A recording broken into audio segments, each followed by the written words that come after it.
Suffering for years, Kratos, the once great general, now known as the Ghost of Sparta, had pledged himself as a champion to the gods of Olympus.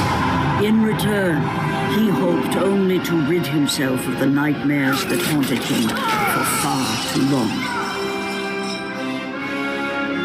But for now, his only respite, his only relief from the sins of his past, was found in the heat of battle.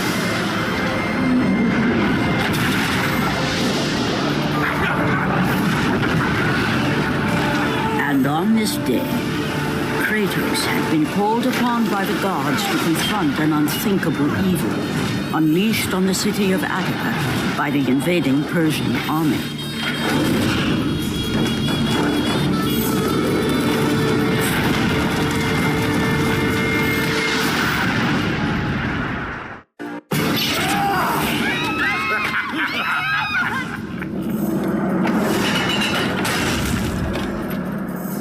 What evil have you wrought on this city, Persian? Evil? It is not evil that I bring, Spartan. I bring the might of Persia and the sacrament of purification. As we speak, my basilisk cleanses this land so that it may embrace the glory of the Persian Empire. Olympus has sent a message, and I am here to deliver it. Then you are just a messenger. So take this message back to your little gods. It will take more than a pathetic Spartan to stop the power of the Empire.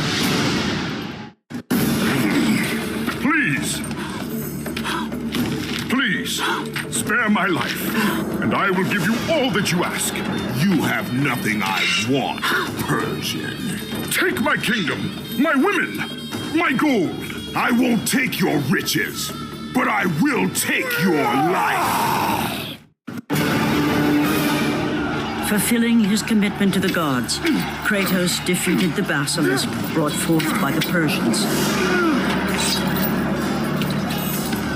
But this small victory would not satisfy the man who had come to be known as the Ghost of Sparta. Is this all you would have me do? Is there nothing else?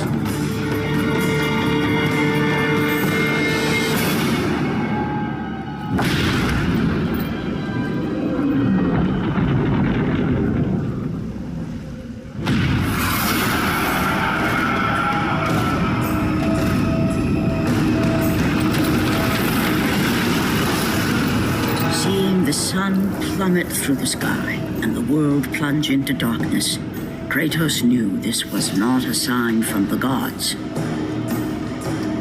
What treachery is this?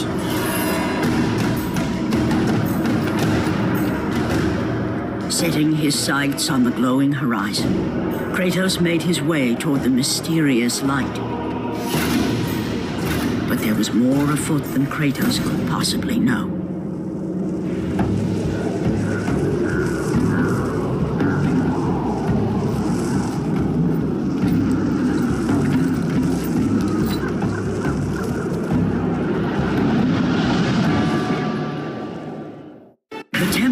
Kratos stood was the sun chariot of Helios, the very chariot that the fire steeds pulled across the sky every day, allowing the brilliance of Helios to shine down on all mankind. Kratos. Athena, what madness has befallen us? Kratos, there is not much time. Olympus needs you. I grow tired of the gods' request, Athena. I have given enough. Now take these nightmares from my head. It is not for you to say when your servitude ends. You will earn your freedom in time. But for now, Olympus needs your unquestioning obedience. The god of the sun has been torn from the sky. This temple on which you stand is the chariot of Helios. Without your master to reign them, the fire steeds have driven the sun chariot into the earth. And without Helios, there is no one to keep Morpheus from seizing permanent power. Many of the gods have fallen to a deep slumber. Soon, all will succumb to the black grip of Morpheus. What would you have me do? You must find Helios and return him to the sky, lest the world of gods and man be lost forever. Only his light can release the grasp of Morpheus. Athena! Athena!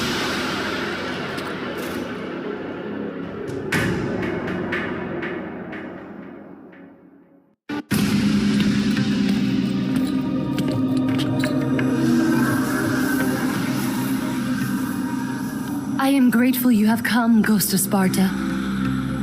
The Titan Atlas has been freed from the pits of Tartarus and has taken my brother Helios from his rightful place in the sky. What does Atlas want with the sun god? Helios holds within him the power of the sun, a power so great it can destroy the world. It cannot be trusted in the hands of a Titan. Please, take the sun shield from his throne, walk through the gates of Olympus, and you will find me. Hurry, Kratos. Even now, my brother suffers at the hand of Atlas.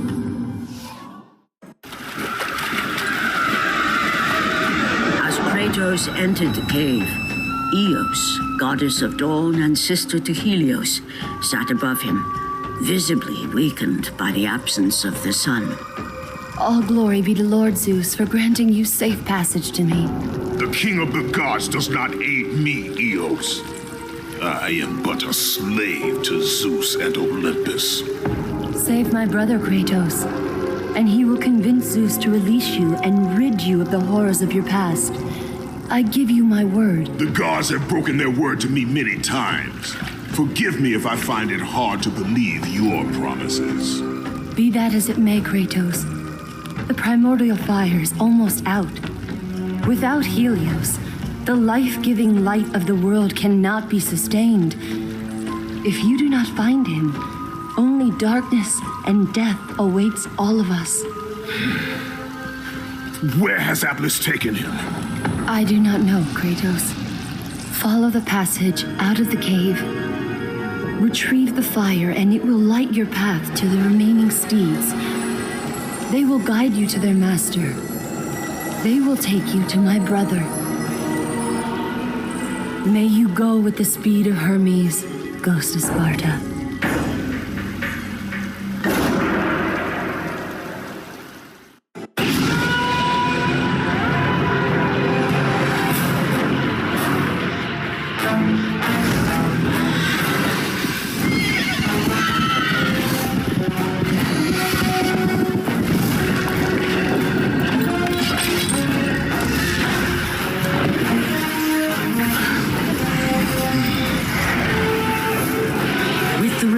Of the fire steeds, Kratos was now in the hands of the beasts.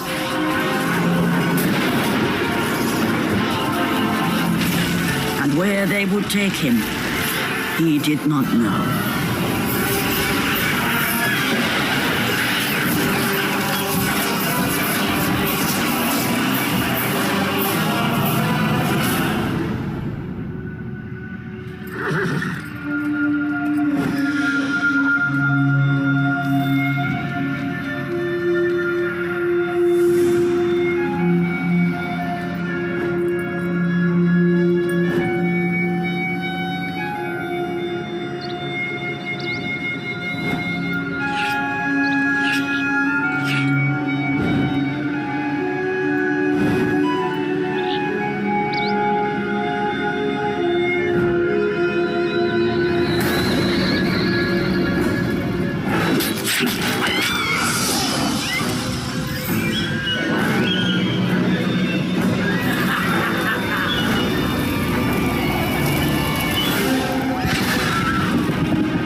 As the steeds pulled Kratos away from the grip of Morpheus, they crossed into the underworld.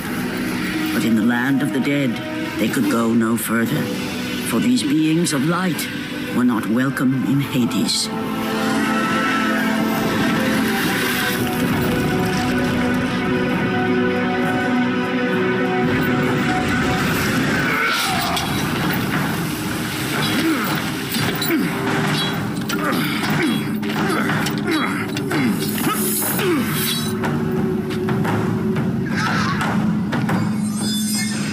Kratos found himself on the very edge of Hades, the land where no mortal had set foot.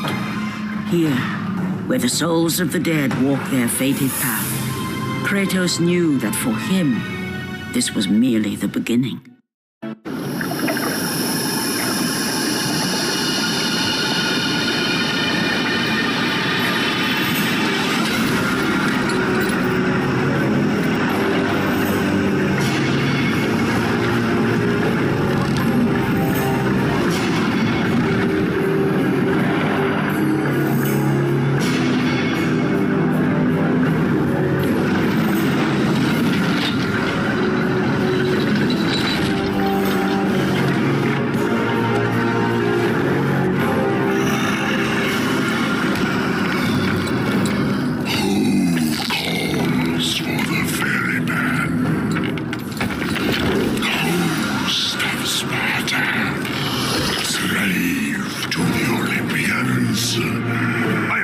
To no one, Charon. We share a common fate, Kratos.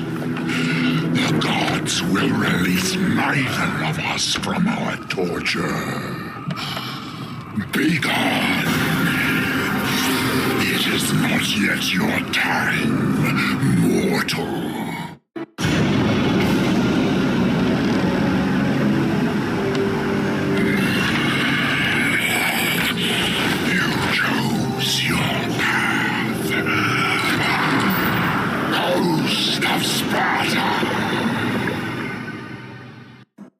By the hands of Zeus, the Titans had been bound and shackled in their torment for 1,000 years, with no hope of escape. Now the chains that once held the Titan Atlas lay broken, and only one question plagued the thoughts of Kratos. Who will release such evil?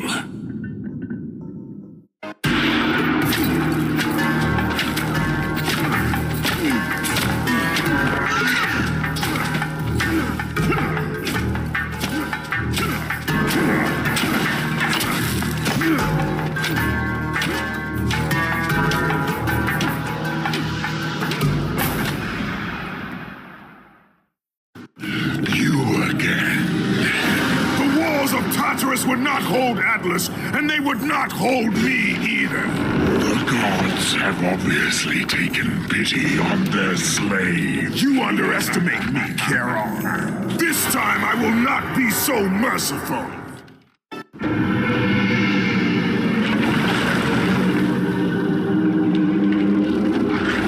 Having defeated Charon, Kratos journeyed deeper into Hades and closer to his goal.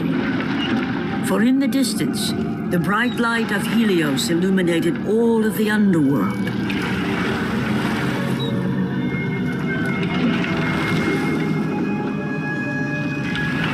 But something on the shore caught his attention. And to Kratos, it almost seemed an apparition. Calliope! Upon seeing his daughter, Kratos realized that all that he had been working for, all that he had wanted, was within reach. Years of service to the gods had not delivered him from his pain, never had it eased the burden of his past. And now, Calliope was found. Calliope!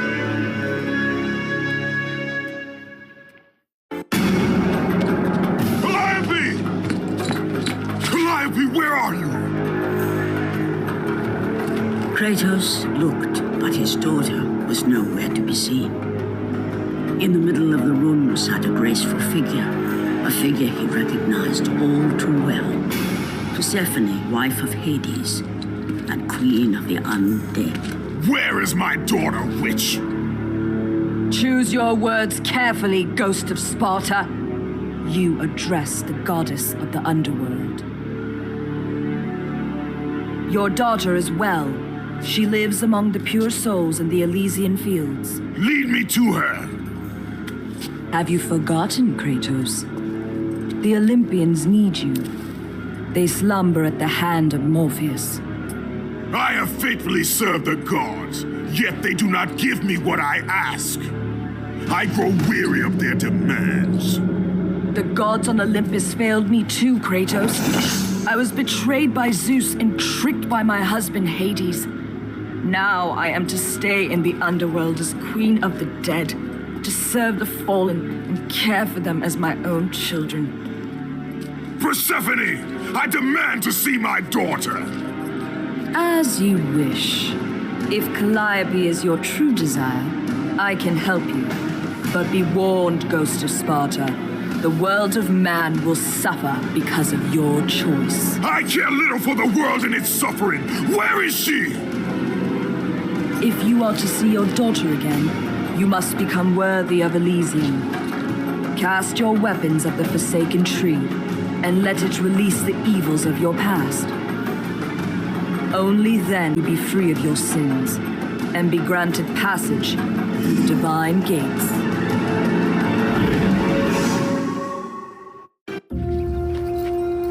Calliope! Father? My child. Why did you go?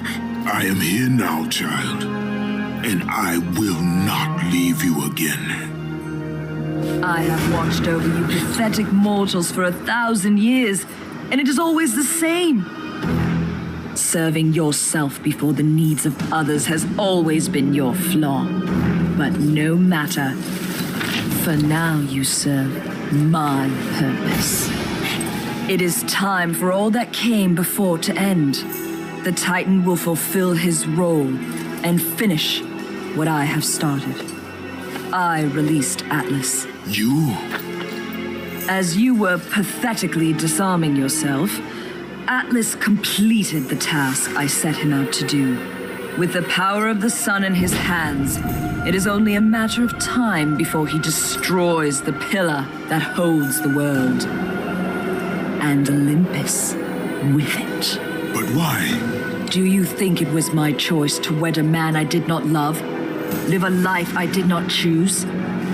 I was betrayed by the very gods that once saw me as their own, but no more. Once the pillar is destroyed, the world will revert into chaos. And what is to become of you? I will have my peace and be free from this miserable existence. I will perish, but it is my choice. Father, what's happening? I'm scared. In your selfish choice to be with your daughter, you have caused her ruin. No. Elysium falls too, Kratos.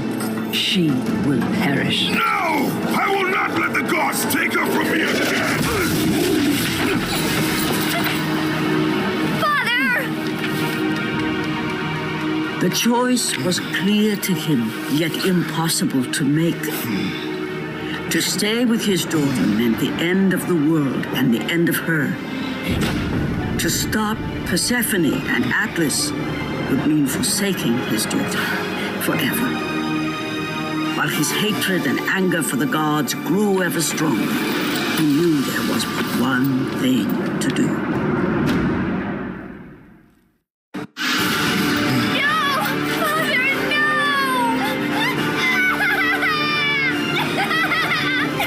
At that moment, Kratos knew his destiny was not with Calliope. The fates were never that kind.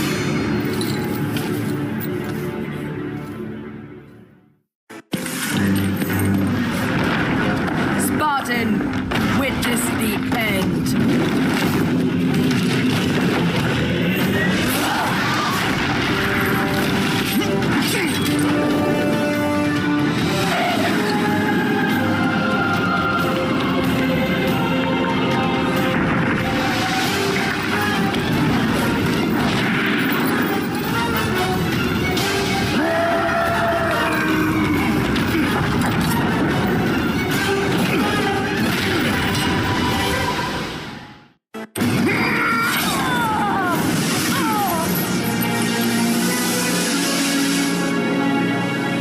Your suffering will never end, Ghost of Sparta.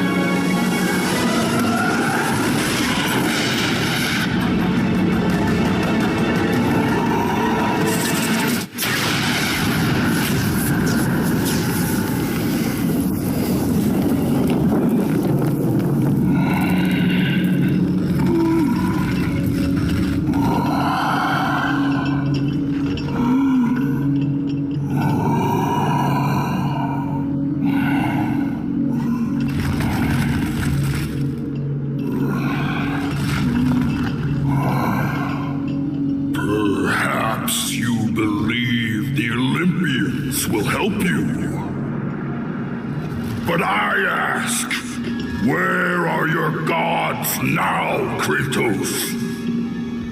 Why do they not come to your aid?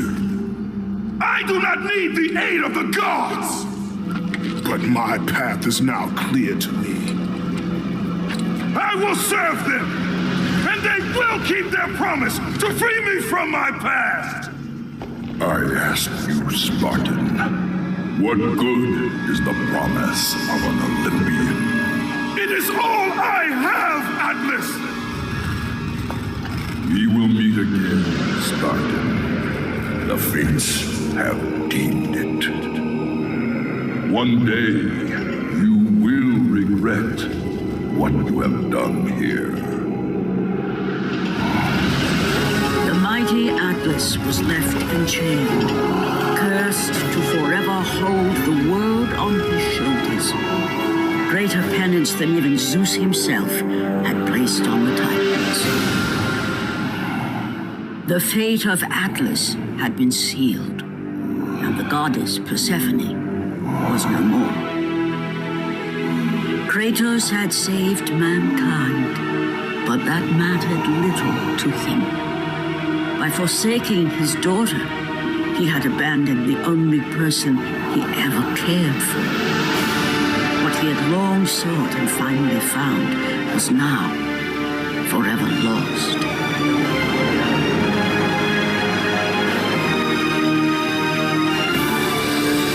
As the sun chariot rose higher in the sky, and the might of Helios shone once again on the world, Morpheus retreated to the shadows. Kratos gained little satisfaction from his victory. With years of servitude in front of him, he would need to confront his past and fight to reclaim the humanity he lost on the day his dark legend was born.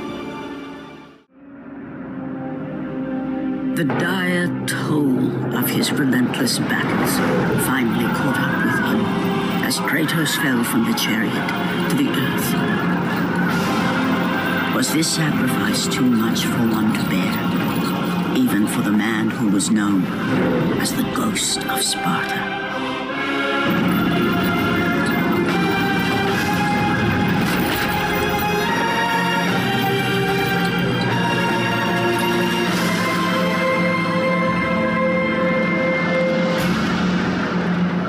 He has again served us well, Athena.